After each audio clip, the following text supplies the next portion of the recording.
Olá, gente, tudo bem? Eu sou Alexandre, seu professor de Sociologia. Hoje a gente vai começar a primeira aula do segundo bimestre e aqui do primeiro ano a gente vai falar sobre as semanas 1, 2 e 3. Qual que é o nosso objetivo hoje? É apresentar princípios fundamentais da sociologia e alguns dos seus conceitos que estão presentes lá na semana 1, 2 e 3 do PET do segundo bimestre. E a habilidade que está envolvida aqui tem a ver com elaborar hipóteses, selecionar evidências, compor argumentos relativos à política, economia, sociedade, ao meio ambiente, por aí vai, tá? Então, antes de começar, vale um recado. O PET do primeiro bimestre de Sociologia, assim como de todas as outras disciplinas, atendeu uma orientação do Conselho Nacional de Educação, que pediu para que a gente fizesse uma recapitulação, né, do ano anterior. Como não há sociologia no nono ano do ensino fundamental, a gente trabalhou com temas e habilidades de geografia, de história, de ensino religioso, que de uma forma diferente é tratada na sociologia, meio que para ambientar vocês do que é essa ciência. E a partir de agora, então, a gente começa a trabalhar efetivamente os conceitos, tá legal? Então vamos lá. Você já se perguntou de onde vem tudo que a gente sabe? Será que vem dos livros? Será que vem da ciência? Será que vem dos filmes que a gente assiste? De onde que vem isso, né? O PET faz essa pergunta e também faz essa daqui. Olha só. Onde que está o fósforo? Na caixinha ou no palito de fósforo? Olha, esse é um tipo de pergunta que você pode acertar com uma certa felicidade. Afinal de contas, só tem duas opções. Você tem 50% de chance de acertar. Mas mesmo para quem acertou, sabe explicar com detalhes como é que isso acontece? Como é que acontece o ato de acender o fósforo? Para que a gente possa explicar e ir além daquilo, desse processo mecânico, a gente precisa de um conhecimento mais profundo, a gente tem que pesquisar. Vamos dar uma olhada aqui, olha. Pesquisando, eu cheguei à seguinte informação, olha lá. A superfície da caixa em que riscamos o palito, que tem essa lixa, essa parte áspera, ela é composta das seguintes substâncias: o fósforo vermelho, a dextrina e o trisulfeto de antimônio. Então aqui a gente já sabe, o fósforo tem na caixinha, naquela parte que a gente risca. E a ponta do palito, será que tem fósforo? Está escrito aqui, olha, ela é composta por enxofre, um agente oxidante e cola.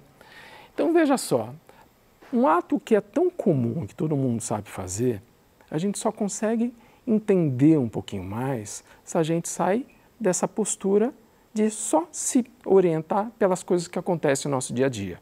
A gente tem que pesquisar. Então, é isso que o PET tenta trazer como conceito do senso comum. O senso comum é aquele conhecimento que está no nosso dia a dia. Boa parte do que a gente aprende é fruto das nossas experiências, do nosso olhar, do que a gente ouve, daquilo que contam para a gente. O senso comum, então, é esse primeiro conhecimento básico, que ele é comum porque está de acesso para todo mundo. E uma característica do senso comum é que ele é passado de geração a geração. Meus avós passaram para meus pais, que passaram para mim e que provavelmente também estou passando para os meus filhos e para os meus netos. Por isso que ele é geracional. Por isso que a gente ouve até hoje coisas como manga com leite faz mal, um copo de água de açúcar para acalmar. Então, olha só, o senso comum, então, é um conhecimento, ok? Básico. Ele não deve ser encarado como algo ruim, porque ele faz parte do nosso cotidiano. Olha só, ele ajuda a gente para as coisas práticas do dia a dia, como identificar determinados perigos, saber agir sob determinadas circunstâncias, em determinados lugares. O problema é simplesmente não avançar sobre ele, ou seja, é se fixar somente nele, não interrogar o que pode servir de campo aberto para inúmeros preconceitos. Afinal de contas, o senso comum é um conhecimento que vem a ver da nossa experiência, do nosso olhar. Então ele não está necessariamente certo. Tem muita coisa que a gente usa, mas tem muita coisa que está carregada de erro. E quando a gente vê esses erros dentro das nossas relações sociais, o preconceito é uma das coisas que acaba chamando a atenção. Então, olha só, quando a gente está falando de sociedade, então, e conhecimento científico, a gente espera que as pessoas despertem para uma imaginação sociológica. É um outro conceito que está lá no PET. O que vem a ser imaginação sociológica? É imaginar que sempre há algo por trás daquele evento social, daquilo que está acontecendo na sociedade. É sempre achar que por trás daquela aparência, por trás daquela casca, existem determinados mecanismos, certas engrenagens que aí sim explicam o funcionamento daquele fenômeno que a gente está vendo. É olhar para as coisas e perceber, tem coisa atrás disso. Se eu quiser entender esse fenômeno, eu preciso pesquisar. Ok.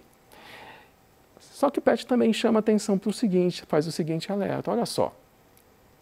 Olhar para as coisas e imaginar que existem sempre determinados mecanismos ocultos ali, que a gente precisa investigar melhor, não significa abrir espaço para a teoria da conspiração, abrir espaço para o negacionismo científico, que acontece muito hoje, o revisionismo histórico, muito pelo contrário. Ter essa atitude significa abrir-se para o conhecimento científico e utilizar dados confiáveis, pesquisas, estatísticas, experiências, estudos. E é isso então que a sociologia, que é a ciência que estuda a sociedade, busca suprir. Então, olha só, até agora a gente trabalhou com dois conceitos, né? Primeiro, a gente caminhou pelo senso comum, depois a gente passou pela imaginação sociológica e agora a gente vai falar um pouquinho dessa ciência, né? Da sociologia, então, como uma ciência. Então, vamos lá. A sociologia, né, é a ciência, o que nós chamamos de ciência social. No ensino médio, o nome que se dá a essa ciência social é sociologia, mas envolve outras ciências além disso, né?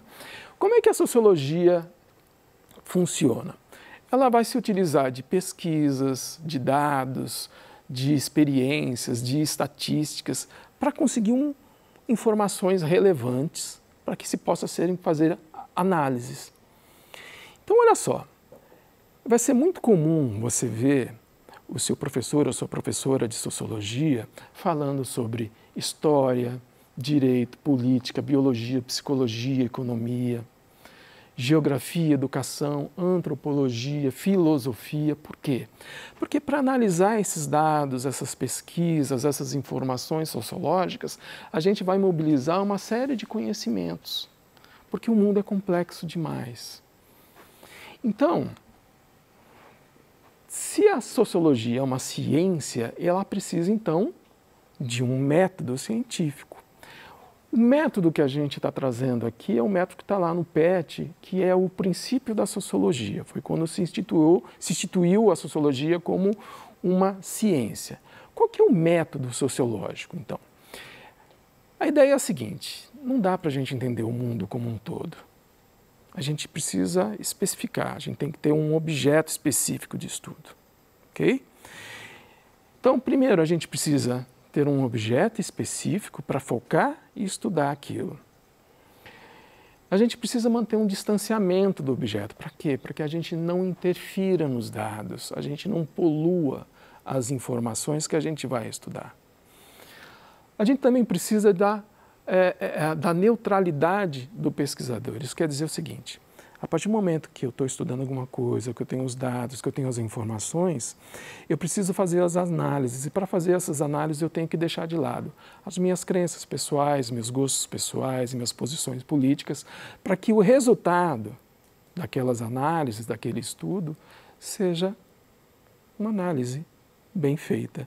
E que seja tão bem feita que ela possa ser, inclusive, replicada, ou seja, uma outra pessoa, um outro estudioso pode pegar justamente aquela mesma informação, aqueles mesmos dados, repetir e o resultado vai ser exatamente o mesmo. Então, qual que é esse objeto?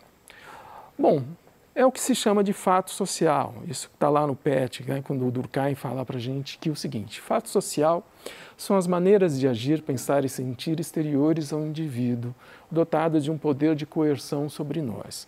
Vamos explicar isso com calma. O que é coerção?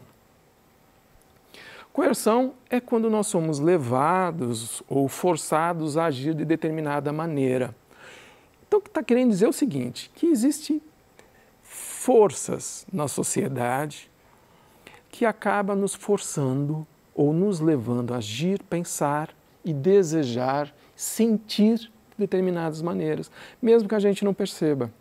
O PET, então, traz um exemplo, o ato de ir para a escola. Olha só, será que o ato de ir para a escola é um fato social, mas será que as pessoas todo dia de manhã acordam e fazem assim uma lista do que vão fazer naquele dia? Milhares de pessoas então acabam coincidindo que entre as coisas que vão fazer naquele dia é ir para a escola?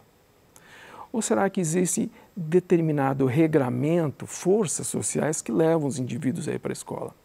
Olha só, nesse exemplo aqui o PET vai apontar vários pontos de coerção. Quando o aluno, quando você não acorda no horário, o primeiro ponto de coerção deve ser seu pai, sua mãe brigando com você, falando o que você vai ser da sua vida, o que você espera que aconteça com a sua vida, quem que você acha que você vai ser se você não for para a escola. Esse é o primeiro ponto de coerção, que te obriga a levantar cedo e ir para a escola. Mas existem vários outros, olha só. Se você chega atrasado na escola, você sabe que vai ter outro ponto de coerção. É a pessoa lá na portaria que não vai deixar você subir para a aula. Outro ponto de coerção é, se você fizer isso várias vezes, você vai receber ocorrência. Outro ponto de coerção é a falta que o professor vai colocar no seu prontuário. E você sabe que muitas faltas podem gerar o quê?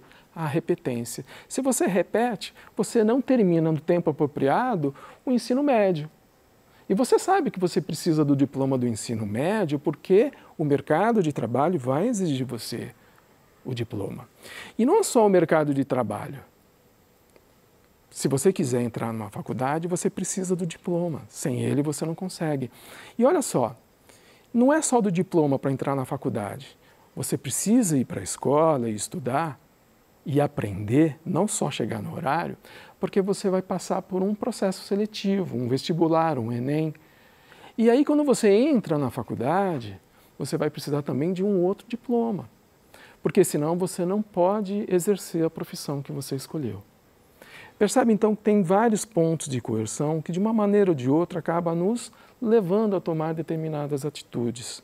Pode ser que algumas delas você concorde, pode ser que você não concorde, mas isso serve tanto para a educação como para a maneira que você se veste, como você se veste, o jeito que você fala, a maneira com que você se comporta em determinados lugares, que é diferente de outros lugares que você pode vir a frequentar. Olha só, no PET, a sociologia possui, no PET tem a seguinte frase: a sociologia possui uma função muito clara. Evidenciar o que acontece nas nossas vidas e que nos impacta de diversas maneiras, possibilitando que nossas posições pessoais e compreensão do mundo sejam embasadas em conhecimento sólido, não apenas no nosso senso comum. Em outras palavras, está dizendo que para a gente entender o mundo que a gente está e tentar resolver os problemas que existem nele, que são enormes, a gente precisa conhecer um pouco mais, sair do senso comum, que é só aquela visão, aquele conhecimento que está à nossa volta. A sua visão de mundo particular não explica tudo o que acontece no restante do mundo, ok? Então, um dos exemplos é esse daqui. Como é que a gente vai, então, sair do senso comum, utilizar a imaginação sociológica e tentar resolver determinados problemas? Olha só, lá no PET do primeiro bimestre, tem um exercício na primeira semana que traz a seguinte informação. Mostra uma tabela com a distribuição percentual por cor da pele de alunos em uma universidade pública, no caso a USP, e esse mesmo percentual também no Brasil. Vamos dar uma olhada aqui. Esses dados são de 2010. O percentual de população branca é 47% em 2010. Agora, como é que é isso dentro da USP? 77%. Então você percebe que dentro da USP, por essa tabela aqui, nós temos uma concentração muito maior de brancos do que na própria população. Por que será que isso acontece? Vamos dar uma outra olhada aqui, olha só. População das pessoas, né, que se consideram pardas, 43% em 2010. Como é que eles são representados lá dentro da universidade? Olha só. Somente 10%. Por que existe essa diferença? Se os pardos são 43% da população, por que na universidade, na USP, é só 10%? Percebe então que a gente consegue encontrar determinados desequilíbrios aqui? E isso vai acontecer com o restante da população também. Ok? Ok, então, o que você conhece de mundo, o seu senso comum, não é suficiente para explicar e nem para resolver essas desigualdades. A gente precisa avançar. E como é que a gente avança? Olha só, fazendo perguntas, a tal da imaginação sociológica. Por exemplo, essas são algumas perguntas que a gente pode fazer para aquela desigualdade que foi mostrada lá na tabela. Há raízes históricas que explicam isso? Quais e como que se reproduzem até hoje essas diferenças? E as desigualdades envolvidas, elas são econômicas ou são educacionais? Ou existem outras?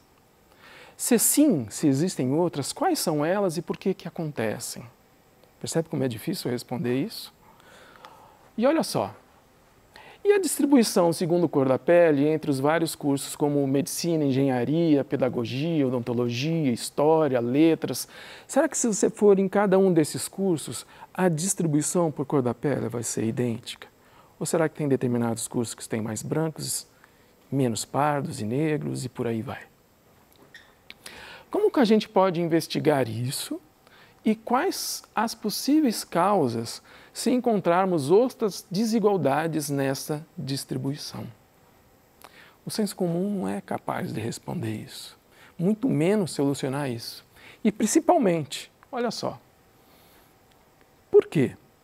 Se somos todos de uma só raça, encontramos tantas desigualdades a depender da cor da pele. Percebe então o quanto que é difícil? Uma coisa que eu costumo ouvir muito é de que as ciências humanas, né, as ciências sociais são muito mais simples do que exatas. Mas eu vou te fazer uma pergunta. Olha só, quantas pontes você já viu sendo construídas, viadutos, estradas? Eu imagino que seja realmente muito complexo fazer isso. Mas quantas vezes você viu esses problemas sociais como esses serem solucionados? Os problemas sociais são muito mais complexos. Então, se a gente quer avançar sobre isso, a gente precisa de conhecimento científico. Então, eu vou fazer um convite para vocês, ok? O convite é, a partir de agora eu tenho ajuda, tenho o professor Paulo e o professor Lucas. E na aula de hoje, o professor Paulo vai falar sobre a discriminação racial. Isso pode te ajudar a responder alguma das perguntas que a gente fez aqui nessa aula. E as aulas do Enem, gente. As aulas do Enem não são direcionadas só para o pessoal do terceiro ano. As aulas do Enem abordam também o primeiro ano. Então, por exemplo, a aula do dia 14 do 5 está falando sobre a sociologia, os problemas sociais que estão lá no PET do primeiro ano. E no dia 21 e no dia 28, também nas aulas de sexta-feira, ele vai falar sobre temas também que estão no PET do primeiro ano. Então é isso.